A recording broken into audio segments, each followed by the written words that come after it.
کہ جس نے علی سے محبت کی اس نے مجھ سے محبت کی، جس نے علی کا بغض رکھا اس نے مجھ سے بغض رکھا۔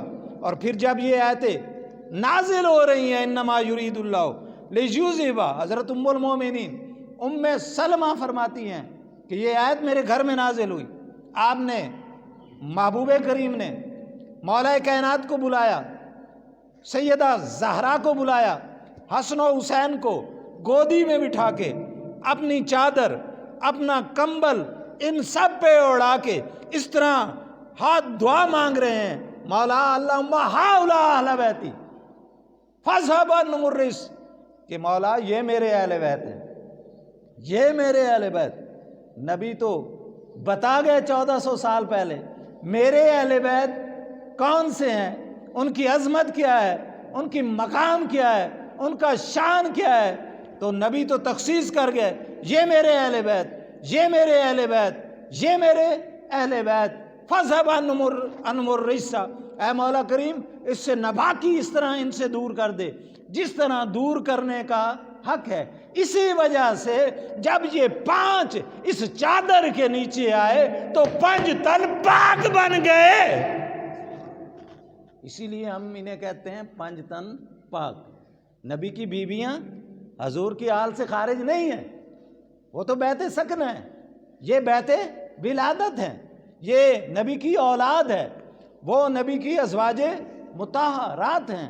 پر نبی اور دیکھیں، نجران کے عیسائی جب مباہلہ کے لیے آتے ہیں، نبی سے بحث مباحثہ کرتے ہیں، اور آخر نبی مباہلے کا چیلنج دیتا ہے، اور رب فرماتا ہے کہ اے محبوب ان سے مباہلہ کرو، یہ بھی دعا مانگے، آپ بھی دعا مانگو۔ اور فقل تعالوا ندعو ابناءنا وابناءکم ونساءنا ونساءکم وانفسنا وانفسکم ثم نجعل فنجعل لعنۃ علی الکاذبین، کہ اے محبوب آپ خود آئیں، یہ عیسائیوں کے پادری آ جائیں میدان میں، آپ اپنے خود بھی آئیں اور اپنے نفس کو بھی لائیں، خود بھی آئیں، اپنی اولاد کو بھی لائیں، خود بھی آئیں، انفسنا اپنی بیویوں کو بھی لائیں، اور پھر ان کے ساتھ مباہلہ کریں۔ مباہلہ کیا ہے؟ ایک گروپ ہوتا ہے کافر، ایک ہوتا ہے مومن، دونوں میں بحث مباحثہ، فیصلہ نہیں ہو رہا، دونوں میدان میں آ کے دعا مانگتے ہیں، مولا جو جھوٹا ہے اس کو عذاب دے دے۔ یہ ہے مباہلہ، یہ کوئی معمولی بات نہیں تھی۔ تو حضور صلی اللہ علیہ وسلم نجران کے عیسائی 3 دن مانگے، 3 دن پاکے، 3 دن کے بعد زرق برق پوشاکیں پہن کے میدان میں آئے۔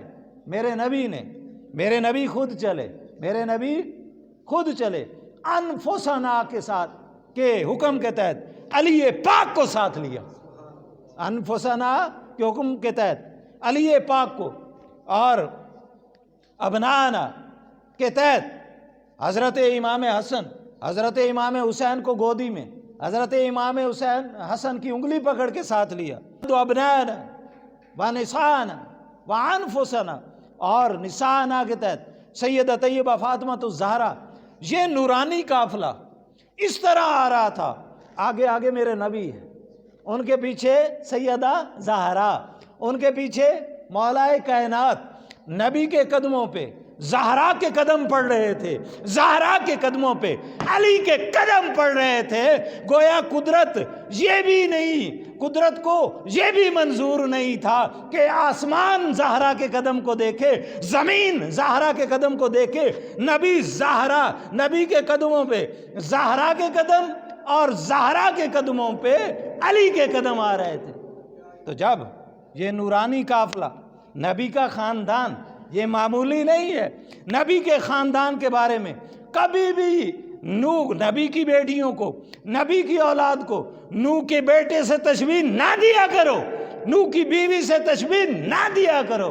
نوح کا بیٹا بے ایمان تھا، کافر تھا، بد عمل تھا، غیر صالح تھا، اور جب کفر سے نسبت بدل جاتی ہے، کفر سے عاص بن وائل، مشکاہ شریف، عاص بن وائل کافر ہے، تو مرتے وقت نصیحت کرتا ہے اپنے بیٹوں کو، ایک کا نام ہے عمر، ایک کا نام ہے حشام، ان بیٹوں کو وصیت کرتا ہے، بیٹو جب میں مروں تو میرے لیے 100 غلام آزاد کر دینا، کافر ہو کے وصیت کر رہا ہے 100 غلام۔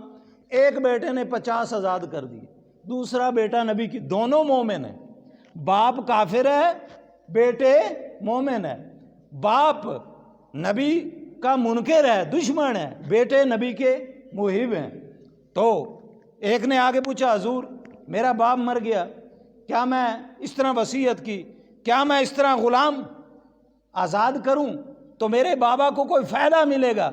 فرمایا تیرا باپ تھا کافر، یہ تو 50 ہے نا، کوئی بھی کچھ بھی کر لے تیرے باپ کو فائدہ، اگر مومن ہوتا تو فائدہ پہنچتا، چونکہ وہ کافر ہے اس لیے اس کو فائدہ۔ کفر سے نسبت ختم ہو جاتی ہے، کفر سے خاندان نہیں رہتا، کفر سے فیملی نہیں رہتی، کفر سے کفر نہیں رہتا، کفر سے خون نہیں رہتا۔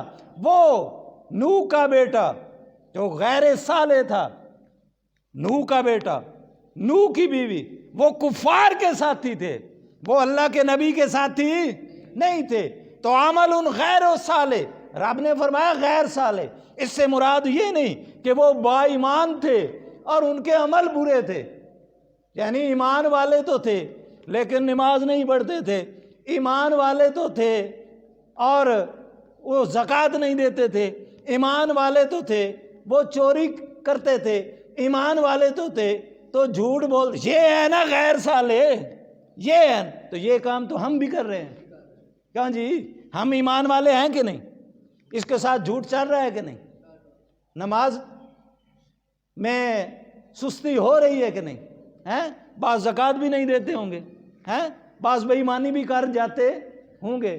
تو اگر صرف غیر صالح اگر وہ ختم ہوتا ہے تو پھر تیرے میرے پہ بھی پانی پھرتا ہے، پھر تیرا تو میں پھر جنت کی کیوں امید لگائے پھر رہے ہیں؟ تو پھر اس کا مطلب ہے مومن ہو لیکن اس کے اعمال میں کمی ہو تو اس کی اعمال کی کمی پوری ہو سکتی ہے، لیکن کافر ہو خواہ اعمال کتنے ہی اچھے کیوں نہ ہوں، وہ کافر کبھی بھی جنتی نہیں ہو سکتا۔ اور ایمان کے لیے شرط ہے، عمل کے لیے شرط کیا ہے؟ ایمان۔ عمل کے لیے شرط کیا ہے؟ نیک عمل۔ اگر کافر ہے نیک عمل کرتا ہے، خیرات بھی کرتے ہیں کہ نہیں؟ صدقات بھی دیتے ہوں گے، بیواؤں کی خدمت بھی کرتے ہوں گے، کیا ان کو ان کی ثواب ملے گا؟ نہیں، چونکہ وہ بے ایمان ہے۔ تو ایمان والے کے لیے، عمل کے لیے، اچھے عمل کے لیے ایمان شرط ہے۔ آئیں رب سے پوچھیں، سورہ نال اٹھائیں، اللہ کریم کیا فرماتا ہے کہ من عمل صالحا من ذکر او انثی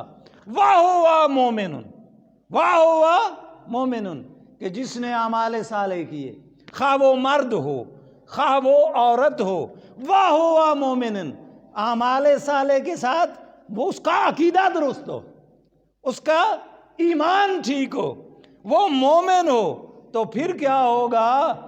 پھر وہ جنت میں جائے گا۔ اور دوسری آیت میں کیا فرمایا؟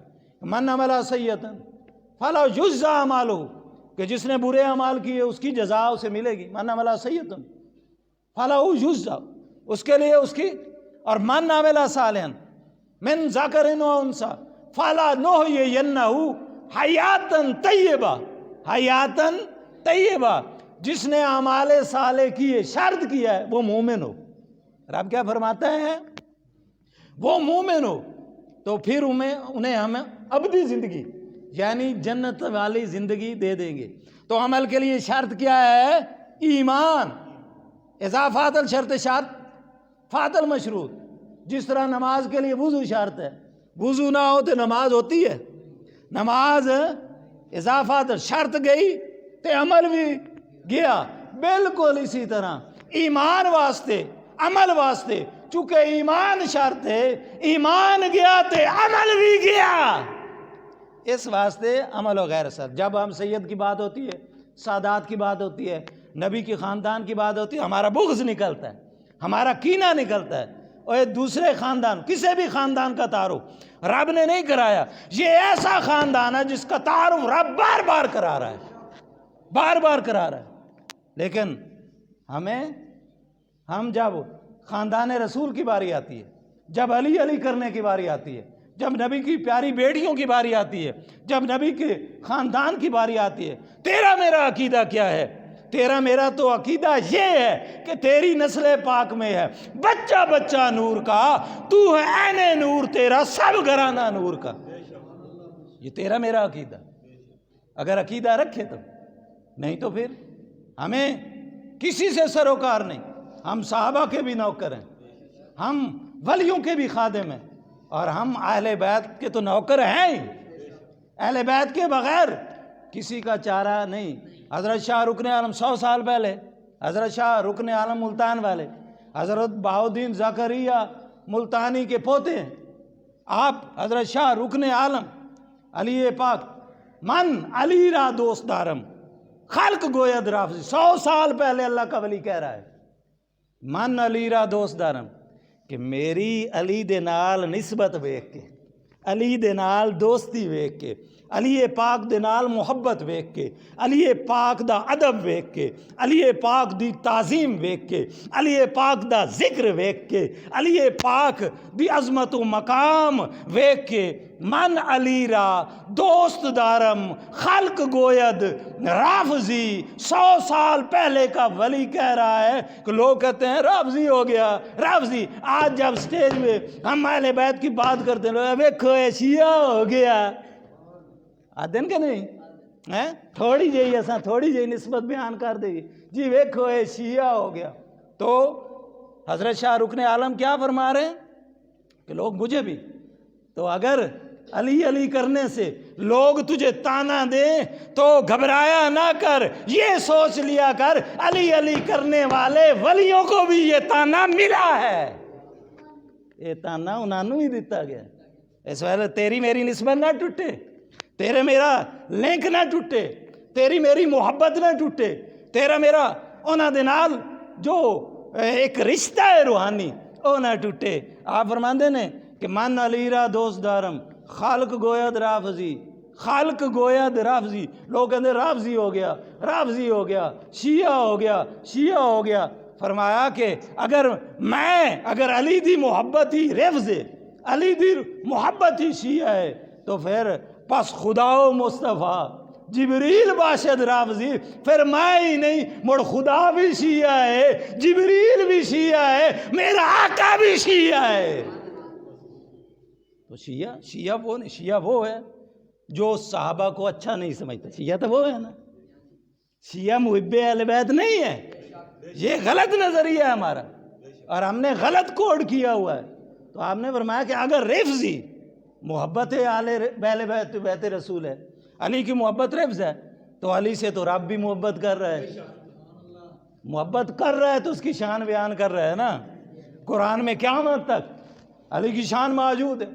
300 آیتیں، سیدنا عبداللہ ابن عباس فرم 300 آیتیں قرآن میں موجود ہیں جس میں علی کی شان موجود ہے. تو رب بھی اگر بستر رسالت میں سوتا ہے تو رب فرماتا ہے وَمِنَ النَّاسِ مَن یشری نفس ابتغاء مرضات اللہ. نفس رسول ایسے نہیں بنے، نبی کے بستر پہ سویا نفس رسول بن گیا. بستر پہ سوتا ہے تو رب فرماتا ہے نفس رسول ہے، کہ یہ وہ ہے جس نے اپنی جان نبی کے قدموں پہ نثار کر دی. اور اگر ولید بن عتبہ کو جواب دیتا ہے، فرمایا فمن کان مومنا کمن کان فاسقا لا یستوون. مومن اور فاسق برابر نہیں ہو، یہ علی کی شان ہے. مومن تے فاسق برابر نہیں ہو سکتے. اور جب قل لا اسألکم علیہ اجرا الا المودۃ فی القربا، تو سیدنا عبداللہ ابن عباس فرماتے ہیں تفسیر در منصور کہ پوچھا صحابہ نے حضور وہ آپ کے قریبی کون ہیں جن کی محبت ہم پہ واجب کر دی گئی ہے، فرض کر دی گئی ہے؟ فرمایا علی ہوں و فاطمہ و والدہما. تو ان چاروں کا ذکر تو نبی بھی کر رہے ہیں. فرمایا علی، سیدہ طیبہ فاطمہ، حسنین کریمین حسن و حسین، یہ ہیں جن کی محبت ہم پہ. فرمایا الا المودۃ، الا المحبہ نہیں، کیا الا المحبہ؟ محبت بھی پیار ہوتا ہے، مودت بھی پیار ہوتا ہے. محبت ہوتی ہے پیار کرنا تے مودت ہوندا ہے ٹوٹ کے پیار کرنا.